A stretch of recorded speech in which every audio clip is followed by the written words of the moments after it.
How do you see that one going?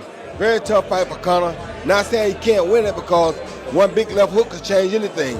But to me, his best chance are to try to land a big shot. If that don't happen, or if he lands it and it don't hurt Chris, then it's going to be pretty rough for him because Chris is definitely an improved fighter. You understand me? And like even the stuff he's doing now, he's going to continue to get better. But I think when he came down there with me for that year, it improved his foundation. You understand me? So it made him a better fighter. So he's going to be hard to beat for anybody, especially a guy that's smaller than him. But we saw Liam Smith pull out the upset at one time. So I know that gave Ben much more hope that he could probably do the same. So it's going to be a great fight. Both fighters are great fighters. I love both of them. I think Chris is a little bigger and has the advantage because he's bigger, but it's going to be a great fight. You know what, a lot of people are talking about, Roy, you know about cutting weight and whatnot. A lot of people talking about Chris Eubank Jr. now being at 160 and maybe being tight at that weight now, but the rehydration clause, £10, I'm saying, listen, with a £10 rehydration clause in it, that won't affect him at all. That won't affect him at all, but I don't really think Chris was big on rehydrating anyway, so I don't think he's going to get that big, you know what I mean? He might, but I don't think 10 pounds bothers him at all. Eddie Hearn has pointed out that Conor Benn is at a significant disadvantage in this fight. He has to move up 2 weight divisions, which could heavily impact his performance fighters, who move up in weight, often struggle with adjusting to the additional power, endurance, and physicality of naturally bigger opponents. Ben will be facing Chris Eubank Jr., who is comfortable at this weight class, making it an uphill battle. When Kell Brook went up to fight Gennady Golovkin at middleweight, guess what? There was a hydration clause with the IBF, and Gennady Golovkin makes it absolutely easily, as will Chris Eubank. But it's just, that's our job, and I mean, no need to moan about it. If you didn't want to do it, you didn't have to have it in there. But they know it's not a big deal. But who is at the bigger disadvantage? Conor Benn, coming up 2 divisions. And Chris Eubank just weighs in what he always weighs in. That whole, they're stripping him down to 160. It's his fucking weight. I don't understand. Stop listening to Simon Jordan. Carl Froch has shared his thoughts on Conor Benn, calling him a great young man, but emphasizing that he has not fought top-tier competition. According to Froch, Benn is still unproven at the highest level and has not demonstrated the boxing skills necessary to dominate in elite matchups. He also mentioned that Benn has not been active in the ring for the last 3 years, which could negatively impact his ability to perform against a fighter of Eubank's caliber. I'm not sure what the genuine beef is with Conor Benn and Chris Eubank. I know they've got the history, like I mentioned, the father's name. Chris Eubank seems quite chilled and quite happy and smiley, but every time Conor Benn comes into close proximity with Chris Eubank Jr., he turns into a roadman killer, doesn't he? He's got serious beef. Every time he gets in his face, he puts it on him. Says he don't like him, he even hates him. He wants to smash his head in. I'm like, is this just selling the fight or is this genuine needle? And if it is genuine needle, what's it for? Is it why you got so much beef? Is it just because of the family name? Conor Benn could do with winning this because he's, 28 years old, and moving forward, he's got a potential bright future ahead of him. Chris Eubank Jr. wins this fight.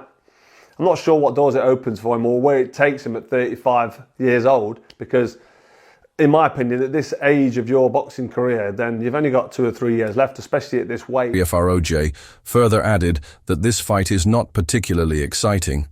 He pointed out that Chris Eubank Jr. does not fight frequently, typically stepping into the ring only once a year.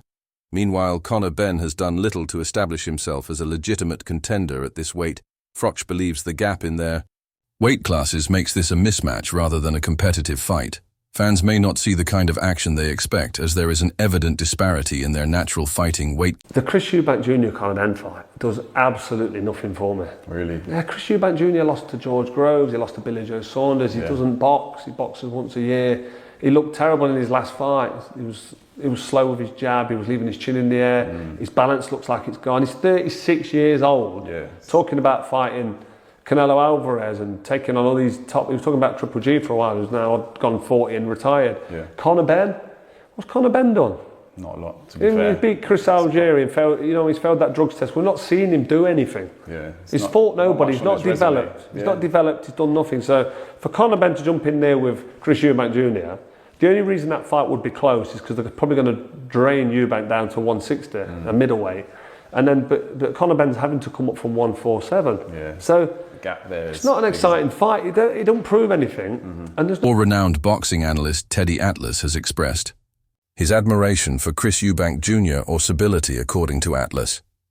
When Eubank is in the right mindset, he is a very focused fighter. Eubank's talent, combined with his discipline and experience, could be major factors in this bout. Atlas suggests that if Eubank enters the fight fully prepared, he will have a clear advantage over Ben, especially since he has fought at a much higher level in the past. Fight, you can make I like parts of each guy. I like the ability of Eubanks when he's right. When his focus is there, when he's right, to be able to do things in a boxing way on the outside. And I love Ben's style and his approach. I do, where being aggressive in a responsible way. In a way a fighter should be, with paying attention to, doing it with defense, a responsibility of defense, and, just proper way to engage somebody, but the consistent offense, looking to, to engage. I think it's an interesting, and again, the thing that the flowers that come with it is the interest of the fans. Caldwell has stated that Chris Eubank Jr. holds several advantages in this fight, particularly in terms of experience and size, having competed at a high level for years. Eubank has faced some of the best fighters in the sport. This experience gives him an edge in handling pressure situations. Additionally, his size advantage is another key factor. Moving up in weight is always challenging, and Ben may struggle against a naturally bigger opponent who can absorb punches better and land heavier shots. I just think that there's size advantages with Chris.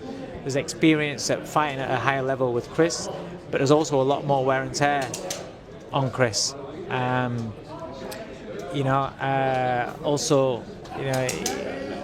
Chris is getting older. Making 160 is getting harder, but just getting older is a fact. Age catches up on us, and I thought his last fight, I did think he looked old. So there are a lot of factors to this fight. There's Conor Ben's not boxed at the level. Not that Chris is an amazing level, but he's not had the same sort of experience as what Chris has had. But also he's sharper, he's faster, and we've seen that Chris can get knocked out. So you don't know. Caldwell further explained that when a fighter chooses to go up against a significantly bigger opponent, they must have full confidence in their ability to win. However, he cautioned that the rehydration phase could be problematic in boxing.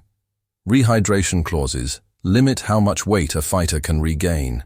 After the weigh-in, if Ben has to cut weight and then struggle to put it back on, he may enter the fight at a disadvantage. This could affect his strength and stamina against a bigger opponent like Eubank.